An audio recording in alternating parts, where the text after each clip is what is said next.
Thank you. Esanati Lawley Taylor.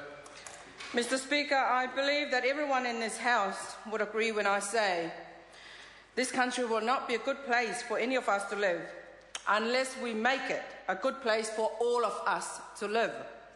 Corrections Amendment Bill is one of the few bills being introduced in this House that could provide improvement to the way our prisons operate and manage. New Zealand First supports the removal of barriers to managing prisoners in a manner that is safe, that is secure, that is humane, that is effective and efficient. We believe the intention of this bill was to fix up many loopholes we have within the current Corrections Act and regulation. It is our prerogative as members of Parliament to protect and secure the safety of our communities. It is also our prerogative as parliamentarians to protect and ensure that the safety of our communities is important. It is also our prerogative to ensure that the rules we put in place will work. Why? Because there is a need for real commitments of a safe and humane approach to the containment of prisoners. There is no question about the commitment that New Zealand First has in this area. Absolutely no question. We are honoured for the support of those dedicated men and women who provide security and public safety for our country. Since the introduction of the smoking ban in prisons, cigarette smoking has not ceased. Rather, the ban has now created a black market for tobacco within our prisons. The high demand has inflated the price of tobacco to many times the normal price. The smuggling of tobacco is easy money for some prisoners and will provide a smoke screen for illicit drugs. There are obvious economic rewards for prisoners who successfully smuggle tobacco into prisons. This has also put pressure on prison visitors, on prison staff, in terms of smuggling tobacco into prisons. Nobody, and I say nobody, is going to receive extra jail time for smuggling tobacco on its own. It's easy money.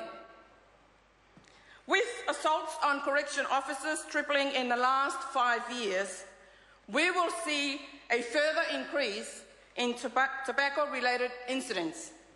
Prisoners on release to work are free to smoke while they're at work. There is no current legislation that will stop them from doing that.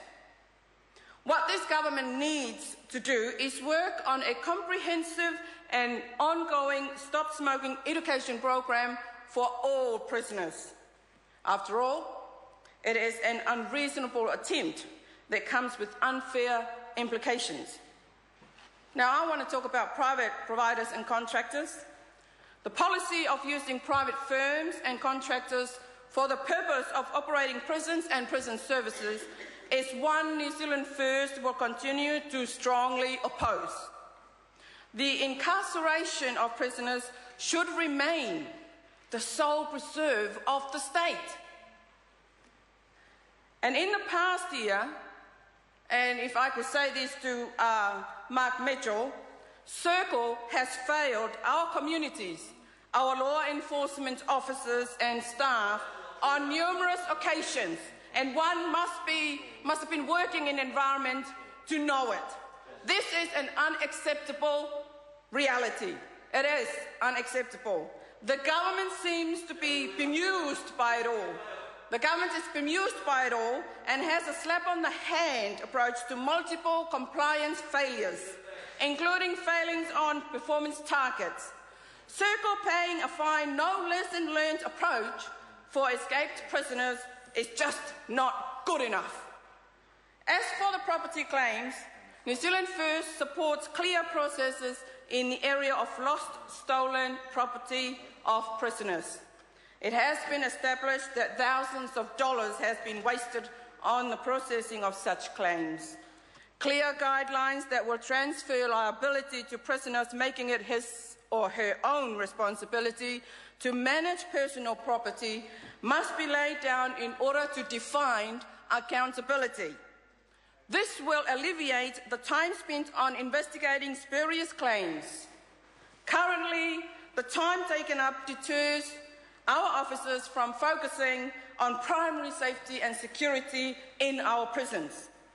The old penal institution legislation of 1954 gave power to a visiting justice or adjudicator of corrections to impose certain punishment and penalty, which included a loss of remission on any sentence. Now, in 2004, this was replaced with the Corrections Act, Amendment Act, which failed to include this in its amendment version in 2005. That was, a real situation that it should have been addressed. This clause needs to be reinstated. It worked when in place and would give effect to cases where prisoners have threatened or assaulted correction officers. I have spoken before on the importance of suitable training programs for corrections in order to facilitate better enforcement. Now, pepper spray is locked up where it isn't readily accessible when needed. It's like having a fire alarm or fire alarm detector with no batteries. It may look efficient, but it won't do a damn thing when it is bound up with red tape. One-off training of correction officers to manage difficult and often psychotic prisoners is tokenism, a complete waste of taxpayers' money, and leave no assurance for correction officers and staff that they will be safe in confrontational situations with dangerous prisoners. The issue of prisoners introducing a shy bladder medical condition as a defense when they want to avoid drug testing by giving an impression that they are unable to produce a sample during drug testing must also be addressed. Too many prisoners are successfully using this defense after being charged. Rehabilitation, reintegration, an area I'm very familiar with. I would now like to commend the government for its plundering of my member's bill in making prisoners work while behind bars. I suppose I should be thankful that New Zealand First policies are being recognised. While we acknowledge prisoners should be paid for the work they do, in no way should they retain all the earnings.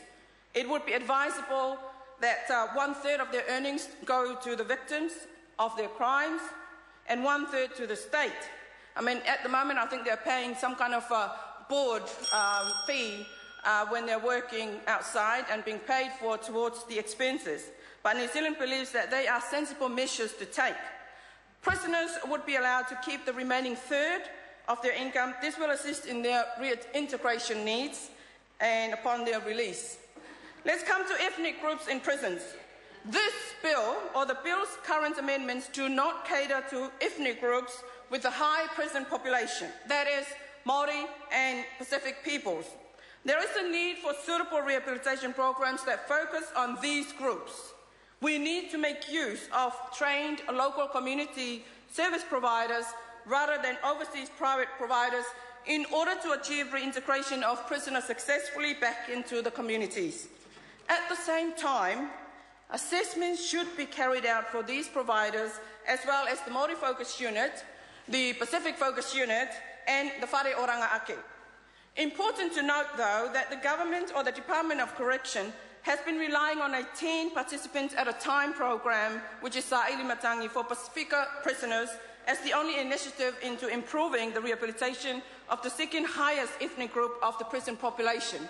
It's time they bring back Pacifica legend storytelling and Polynesian or the Polynesian journey or the Malanga Polynesia. They were very, very successful in the last 5 years.